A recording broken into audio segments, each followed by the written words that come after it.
Hey guys, it's Lindsay with Chalk Palette, and today for Mini Kit Monday I'm going to show you this really cute palette board, chalk transfer, paste packet, and squeegee. So the palette board, you can put a design on both sides.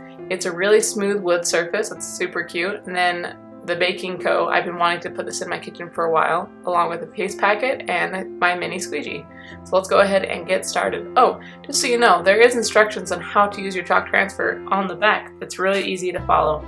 You're going to start by fuzzing your brand new transfer, getting a little bit of lint on the back to help it make it not as sticky when you go to place it down on your surface. Go ahead and center it the best you can, and then with the chalk paste, it's actually best to put this inside of a small dish.